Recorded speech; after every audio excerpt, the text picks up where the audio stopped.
Hi,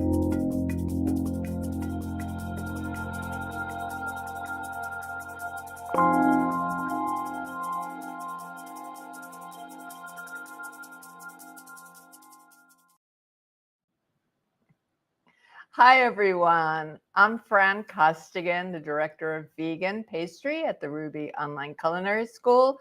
And it's my pleasure to welcome you today to the first live event, my first live event for Essential Vegan Desserts of 2025.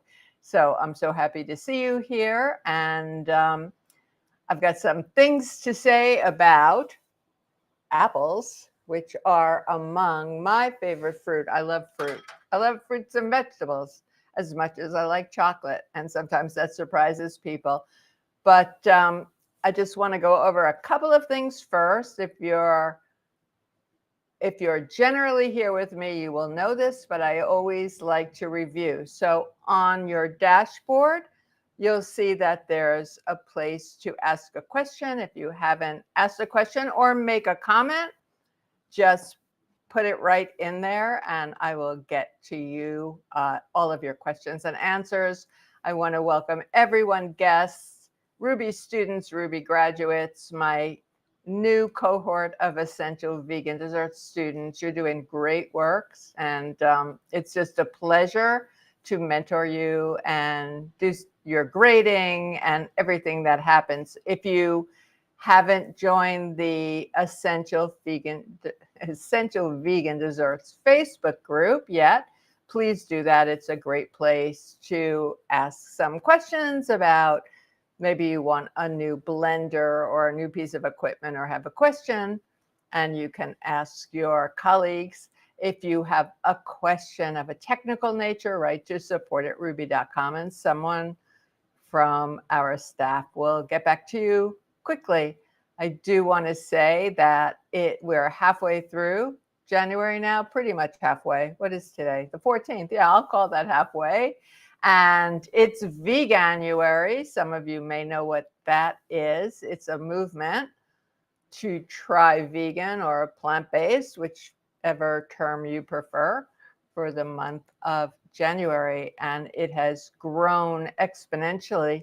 I'll be doing a talk at a new culinary bookstore in Philadelphia in the Italian market area tomorrow with my friend Joy Manning about Jumpstart Your Veganuary. So anyone who's in the area, it would be nice to meet you if you get there. And I also want to acknowledge what's going on in Los Angeles. It's really, really awful.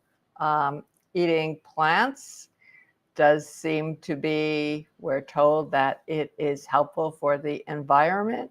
It's helpful for a lot of reasons, but I am certainly not the food police, and wherever you are is where you are. I would love it if some of you would drop the name of your favorite apple, if you have a favorite variety or two, in the chat so I can have a look. So I'm going to talk a little bit about apples now. I kept the stickers on these apples so I would know which is which. And there are so many different varieties. In the same way that I say the chocolate that tastes good to you, assuming that you are using the percentage that's listed in the recipe, i.e. 60 or 72%. They're not necessarily interchangeable. And we all have different ideas of what tastes good to us. So it would be the same thing with apples. I tend to like really crisp, really tart apples. And when I do apple desserts, I know that there is a lot of information available about what's the best apple for an apple pie, for example. I mix the varieties. I like mixing the varieties. So, of course, I grew up with an apple a day keeps the doctor away, and one bad apple spoils the bunch. Well, I don't know if we can say that eating an apple every day means we're never going to get ill, but apples, which are the most widely consumed fruit globally, are really have a lot of health benefits, and they are nutrient dense, which means that they provide a lot of nutrient per serving. The skin does contain half of the fiber. Apples are loaded with fiber and most of the polyphenols. So to peel or not to peel, that's up to you and might depend on some other factors. There are over 7,500 varieties of apples grown worldwide. Not all apples are edible. So I don't know about non-edible apples, but I do remember the Johnny Appleseed story. And back in the day, a lot of apples were not eating apples. They were used for making cider. When I was in LA in November, in fact, it was at I think it was the Burbank Farmers Market, and there was this teeny apple, like a little mini apple. It almost looked like a kumquat. So I bought it. I wanted to taste it. And I will tell you, I don't remember the name of it. I have it somewhere. And it was pretty awful. So I know that I like my very crisp and pretty tart apples. And there are the ones that I see most often, but it seems like I'm seeing new varieties all the time. My daughter, who lives in Bucks County, there is a farm near her, and we go apple picking every year. And those first apples are just amazing. Eating an apple off a tree, there's nothing like it. I wonder if any of you had the opportunity to do that. When I was a pastry chef at Angelica Kitchen in New York City, well, I grew up in the city. I certainly had never eaten an apple off a tree or gone apple picking, but Leslie, the owner, we had owned part of a organic farm, and we went, and that was like, wow, there's just really nothing like it. And in terms of crispness and taste and flavor and so on, there are apples that come in early and mid and late, and they change. So I'm going to show you a couple of the apples I have here. I asked my daughter to remind me there's an apple that I had at her home recently and brought to a friend. It was a name that I had never heard before. It was from that orchard, and was absolutely delicious. So this is a Cosmic Crisp, and they've been getting a lot of publicity lately, which means that somebody is spending a lot of money advertising this particular apple. It has a thicker skin, but it's a nice apple. This is an apple that I grew up with. It's a Granny Smith, and it is quite tart. Most of them are quite tart. This is one that I don't know or haven't had yet, but I picked it up at my market, which is Mom's Organic Market. And it's called a Kanzi. So I will have to taste that and see what's up. And this is an ambrosia. And then I have, of course, Fuji's and Honey Crisps. I love Honey Crisp apples. So when you have your apples, it's good to know how to store them. My father-in-law grew up in Boston in a very large one of, I think there were 10 children. And he told me that they used to go down to the cellar every day and pick their apple. And people in houses who have a cool cellar will keep root vegetables in their cellar and also apples. They prefer cool temperatures around 32 to 35 degrees. You don't want to store them in direct sunlight. Sometimes if I don't have a lot, I will keep them out on my counter because I like grabbing them when I bring them home from the market. or the farmer's market or the orchard. I wash the apples, I dry them, I put some in the refrigerator, and I keep some out. Now, I buy organic apples, and I want to talk about that a little more. Not everyone can do that, but I have this little brush that I use to wash my fruits and vegetables. Regardless of what fruit and vegetable we're talking about, it's really important to wash them thoroughly under cool running water and maybe add something to the water. I would never cut into an avocado, for example, without washing it because there can be some unwanted things on the skin. So I do this. Now, people ask, why do apples turn brown when they're cut? And I would think that some of you have seen that. You cut an apple, you walk away from it, you come back, and it's a little bit brown. There's nothing wrong with it. You can eat your apple, but it's not attractive if you've cut some apples that you want to use as part of a fruit tray, for example.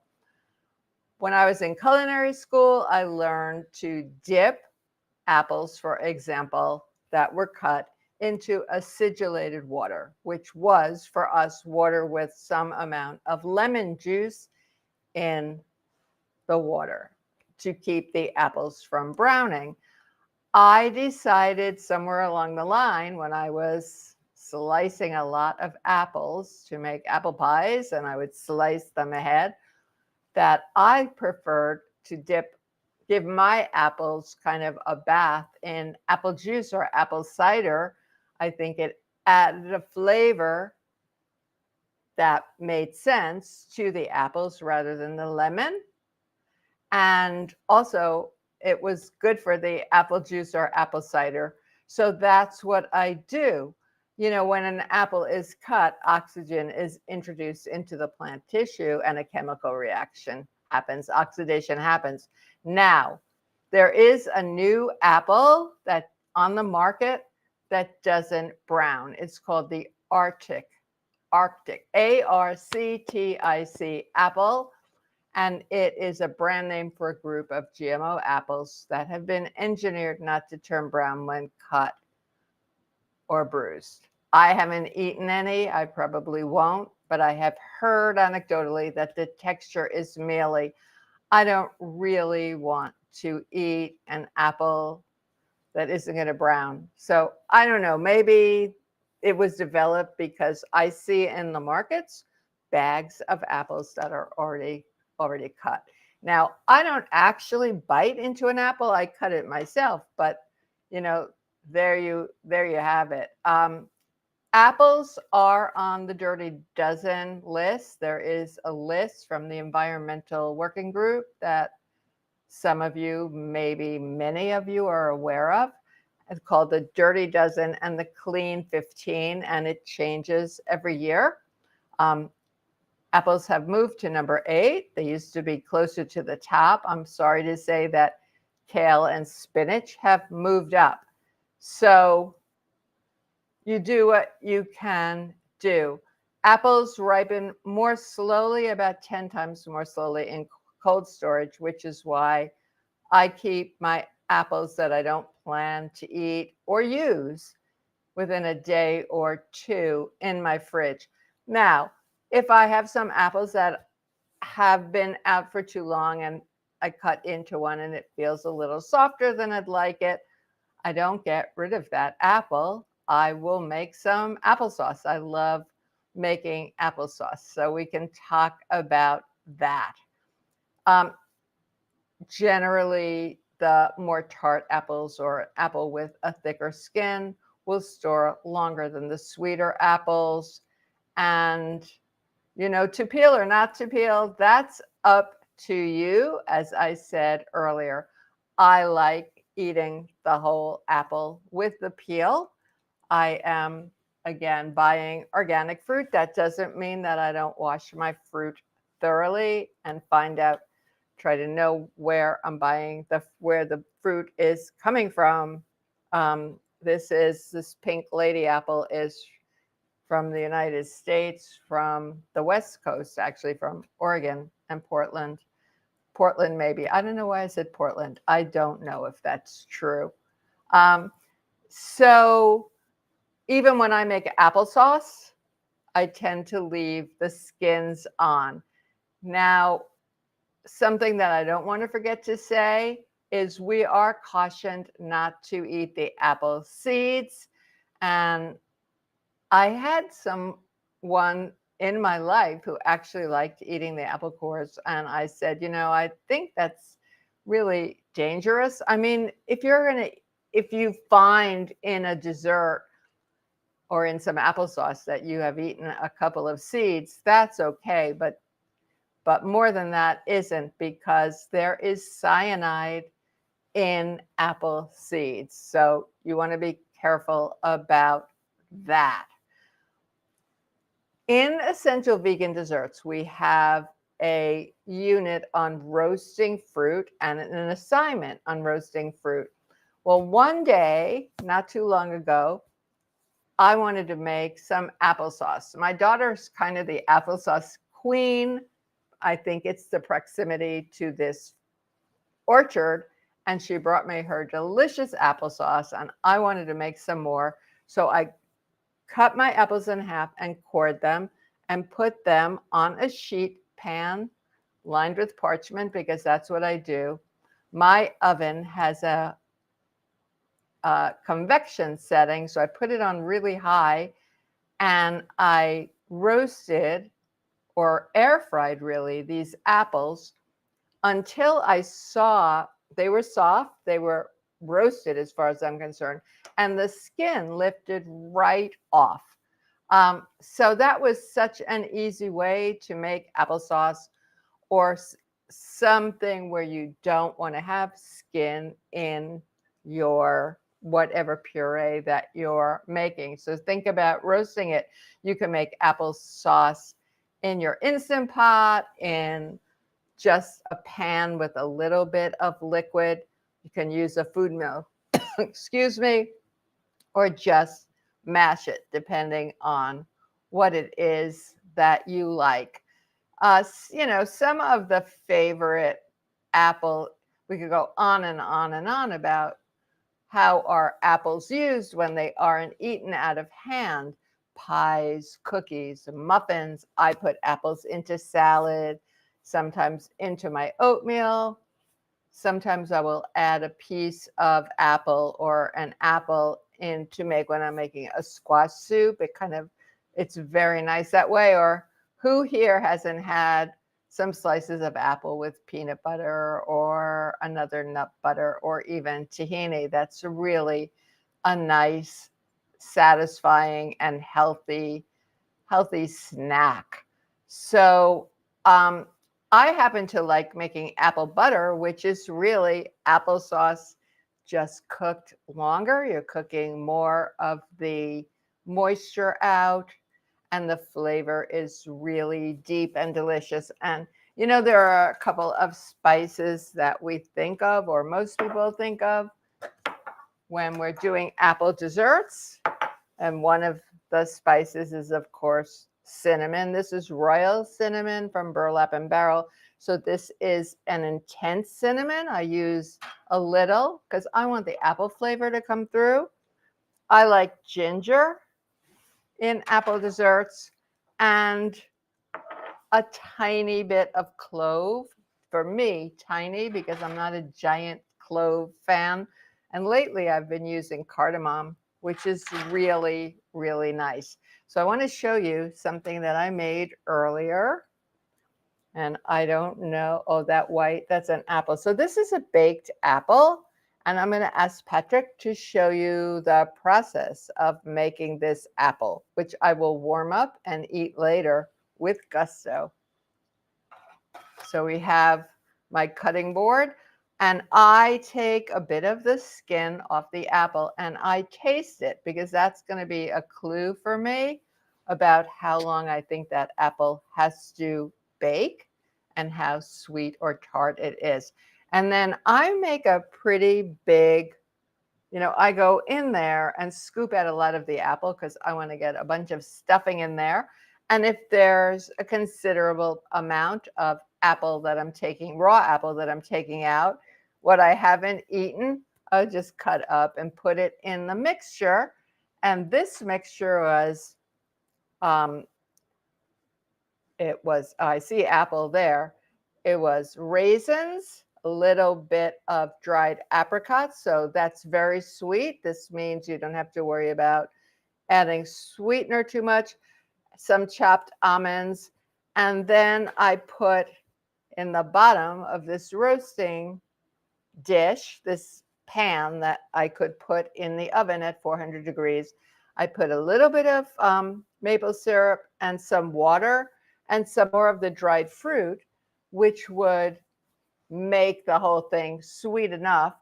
And then I pulled some toppings because, I'm going to warm it up again because I like baked apples warm, but I could add some hemp seeds for crunch and protein, some little chocolate chips if I felt like it.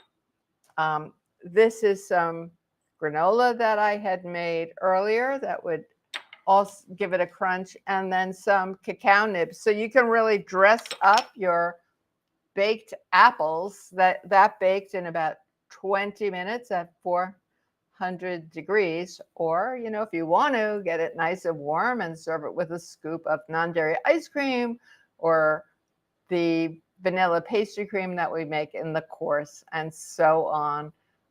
So there's lots of things that you can do. I want to get to some of the questions now, and I also want to see if anybody put in here what their apples are. So Starlet likes Honey Crisp. Well, I'm with you. And Annette likes Honey Crisp, Stamen, and Pink Lady. Very popular. Deandra likes Fuji.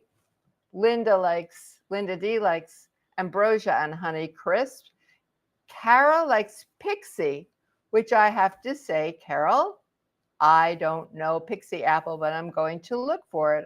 I'm certainly going to at least look it up. Jan likes Fuli, I think she means Fuji, and Gala because she likes sweet apples.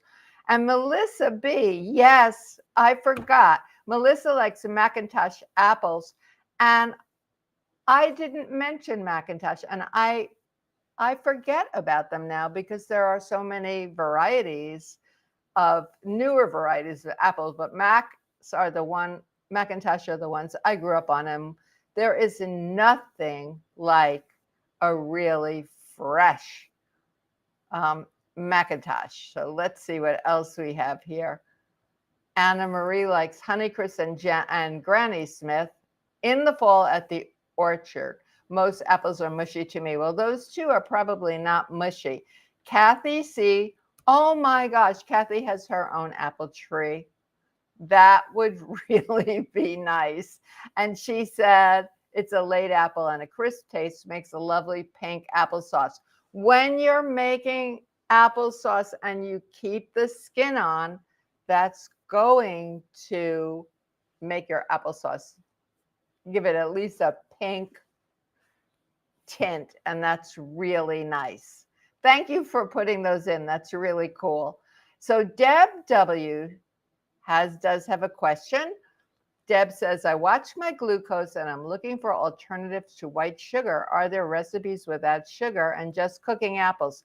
Absolutely, Deb. So in your case, you want to choose sweeter apples. You can still choose a variety of them, but find out which apples are the sweeter apples, and you really don't need sugar. I use a little bit of maple syrup here, just a little, but to tell you the truth, and then water. So it's almost like I made a sugar syrup with, like, I would say it was about 1 to 4, maple being the 4 and water being the 1. Dried fruits, which have a lot of fiber, are going to sweeten that up. So there you go, Deb. Diane says, when preparing apple slices for a fruit tray, I place the cut apples into orange juice for 5 minutes to prevent browning. That's a good idea. Is there a better way that will not compromise the nutritional value of the apple? So, Diane, the apple slices in the orange juice, or as I said earlier, I tend to use apple juice. That does not compromise the nutritional value of the apple. So I wouldn't worry about that. You can, anything that's going to have some acid in it, like another fruit juice or a little dip in lemon water, they're going to preserve what's healthy about the apples, and they're going to keep them from turning brown. Diane says, apples often come in cellophane bags in the grocery store. When I put them in the fridge, should I keep them in that to preserve freshness? Anything that I buy in the grocery store that has been put into a bag, a plastic bag, comes right out when I'm home. I take them right out of the cellophane bag. I think that if you have a produce drawer in your fridge, I think they're better off just breathing or in a paper bag in your refrigerator. Libby is asking, are apples sprayed with pesticides, and does removing an apple skin make them healthier? Well, apples are definitely sprayed with a number of pesticides, not organic apples. And then, there are organic apples, and then there's something in between, and then there are non-organic apples. And the list of pesticides is huge. So if I were buying apples that were non-organic, I would wash them really well. There are a couple of different methods, and people seem to be attached to their own, but I start with cool running water, and I put the apples into a bowl of water. If with non-organic fruit, some people talk about a little bit of white vinegar. Other people say baking soda will help. So in that case, I would take if you're buying apples that have been sprayed with pesticides, I would still wash them very thoroughly and then probably take the skin off. So, it's, since there's more fiber, there's a lot of fiber in the skin, you're losing that, but there's still plenty of fiber in the apple. Carol says Soulberry Orchards in New Hope grows the pixie. Carol, that's the orchard I'm talking about. I go there frequently. It's very close to where my daughter lives. And I will ask her why we haven't had any pixies, because when I go out to visit her, it's about 30 minutes from here. I come back with a suitcase full of apples. Thank you for that. Soulberry Orchards, for anybody who can get to New Hope, is a great place, and you can buy apples by the bushels or smaller, and also go picking. And I'm sure there are orchards like that elsewhere. Hi, Kathy. Kathy Gold. Chef Kathy Gold is my friend and colleague and neighbor. Kathy says, a simple baked apple with a crumble topping laced with cardamom, cinnamon, or whatever strikes one palate sounds like a warm hug on a cold day. That is beautifully put, Kathy. And I'm going to warm this baked apple up later, and you're welcome to come upstairs and share it with me. What's my go-to apple pick? It really depends. I tend to like Honey Crisp apples. I like a nice hard apple. I don't mean a hard apple, but a crisp apple with a really tart, but not where it's going to make my mouth pucker flavor. Paula says, hi, I wasn't able to get here as soon as I would have liked. Will this be recorded and available to rewatch? Paula and everyone, all of our live events are recorded and are within a very short time available to rewatch, and even you'll see the questions and answers in the when you watch them. And there's also a podcast that happens from they're turned into a podcast. So yes, Paula, you'll be able to do that. Anyone who signs up is sent a link, and then you can watch later. Carol H. grew up in Michigan where Northern Spy apples are grown. Oh, I forgot about Northern Spy. That's a delicious apple. They're crisp and tart and make the best apple pie. I have seen Northern Spy in orchards and at my farmer's market.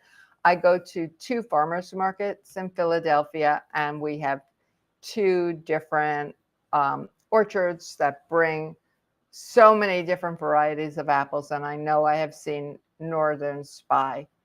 Melissa is asking what spices beyond the typical cinnamon and nutmeg that I like to pair with apples. Well, yes, cinnamon and nutmeg are definitely typical. And again, I want to say, caution people. First of all, make sure your spices are fresh because if they're not, you're not going to get any flavor. And if you want to know more about spices, I did a live event with Ori Zohar a few months ago, and he's the co-founder of Burlap and Barrel. And we learned so much about spices from him. You can go and have a look. But I like a little tiny bit of clove sometime. I really love apples and ginger, a nice ginger powder. I like cardamom. And I have been known to make some apple desserts with just a little bit of a kick. Now, my friends know that I'm not a person that really likes spicy food. I have a palate that doesn't love spicy food, to put it mildly.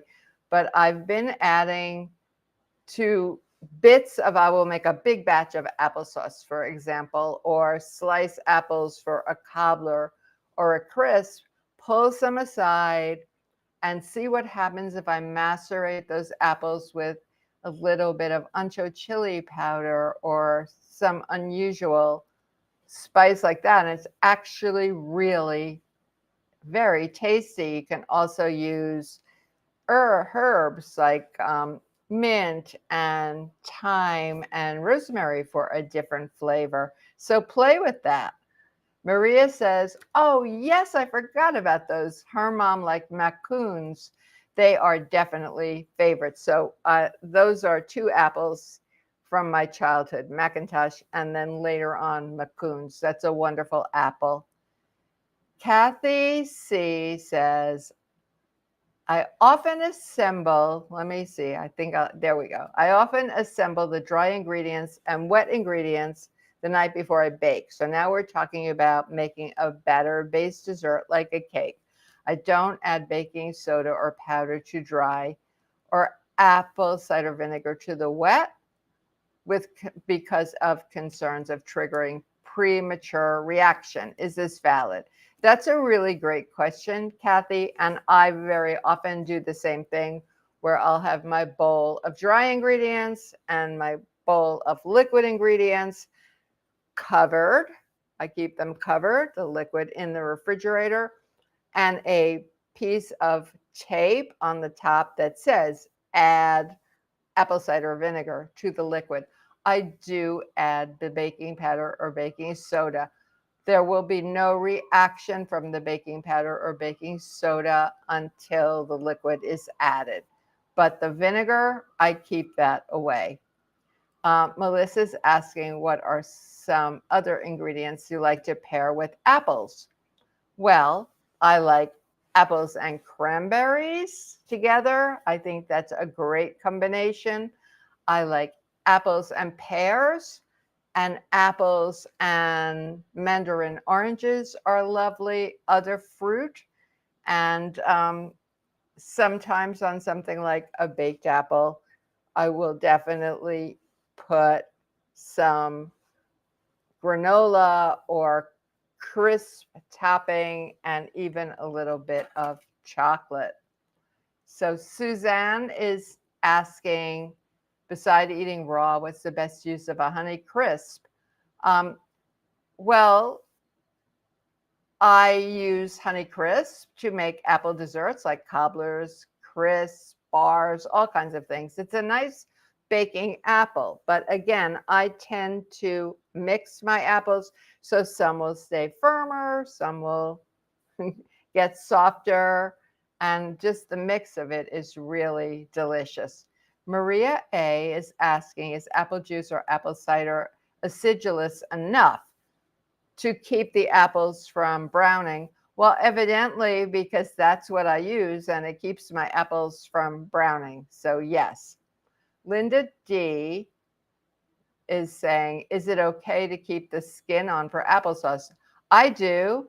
I do keep it on for applesauce. And, you know, if you're going to make apple sauce and you want it very, very fine, then you core the apples. You want to get the seeds out of there, cook them with the skin on until it's very soft. And then you can either blend the applesauce, so your applesauce will have a little bit of skin in it, or not, depending on if you're doing it in a high-speed blender or a food processor, or mashing it. If you have a food mill and you put your apples through the food mill, your cooked apples, the food mill is going to separate the skins out. So absolutely. Hi, Laura. It's good to see you. Laura is asking, Laura says, I've never asked and I've always used Bragg's apple cider vinegar for everything. Is there a preferable alternative for different applications? Well, Laura, I almost always use apple cider vinegar.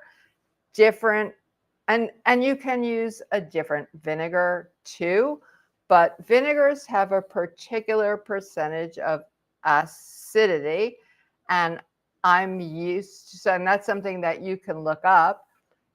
If we're using just a teaspoon or 2 teaspoons or 3 teaspoons to help make our cakes rise, then it's not going to matter that much.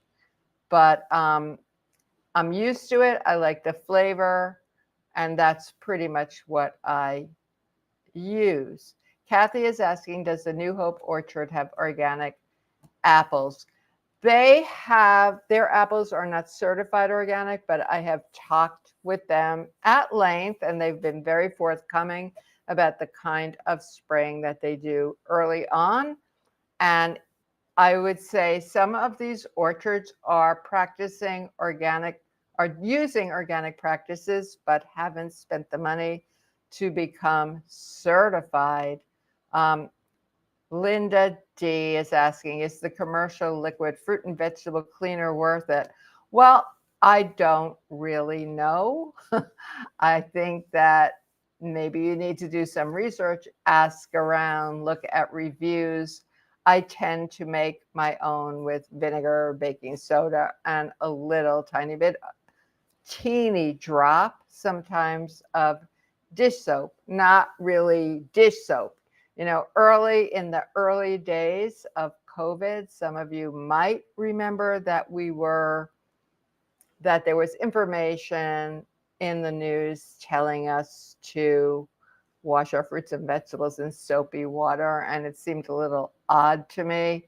So I don't do that, but I use water with, I think the running water really makes a difference.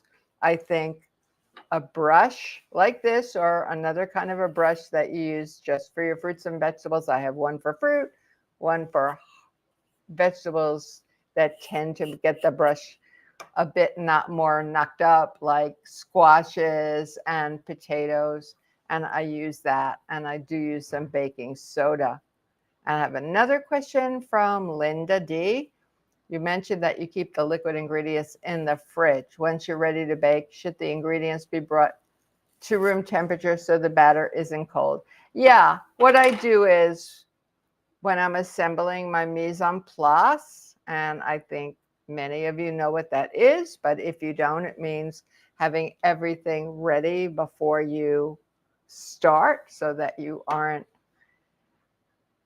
aggravated, or, if you don't have a quarter of a teaspoon of cinnamon, you can probably make your recipe. But if you don't have baking powder or baking, excuse me, soda, you're going to have a problem if you're making a cake. So you want to have everything done.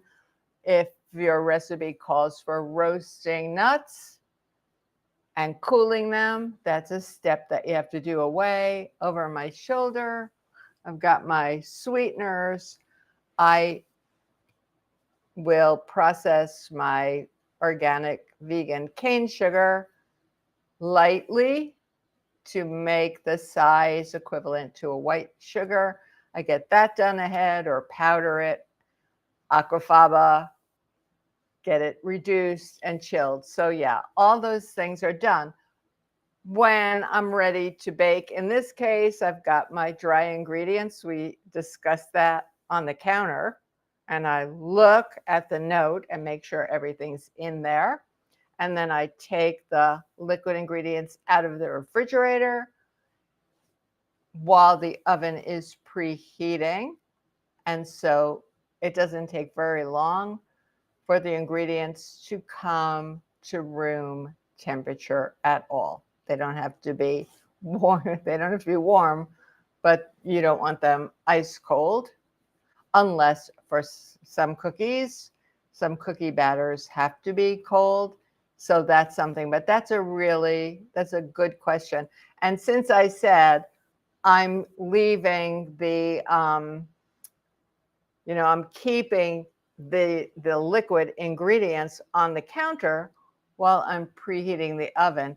My oven has 2 thermometers in it, and it dings a particular way that's going to say to me, oh, your oven is at temperature. I know it's not. So allow enough time for your oven to come to temperature before you mix the batter.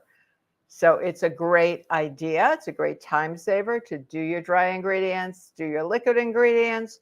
All you have to add is your vinegar, if that's a part of your recipe. But make sure that you've got your oven preheated, that before you preheat the oven, that the rack is in the correct place in the oven. For pies, let's say we're making an apple pie, we want the bottom heat to set that pie dough quickly. Then we might move the pie up. Most cakes bake on the middle rack of your oven. And sometimes sometimes I bake cupcakes in the upper third of my oven when I want a nice rounded top. So I get the oven racks where they should be. I get my oven preheating. I take my liquid ingredients out of the refrigerator. I don't add the vinegar until I'm ready to mix the batter. The pan has to be prepared. You need to oil the pan. You need to put your parchment paper in the bottom of the pan, and that's ready. And only when I know the oven is at temperature will I add the acid, which is going to help the cake rise. Mix it. Once you have made batter, it's time to get your cake into the oven. So that was a long answer to your question, but I hope that that was helpful to you. Thank you all for being here. I hope that I'll see many of you, if not all of you, and you can invite your friends. Next month is February, and I don't remember the number, but it might be my 10th or 11th Valentine's Day live event for Extravaganza. And, for me, Valentine's Day, well, I'm not alone in thinking that Valentine's Day equals chocolate, but there are other things to eat besides chocolate. Take care, everyone. Be well. Stay safe. Stay happy. Eat healthy food that makes you feel good. And thank you very much for being here. Bye.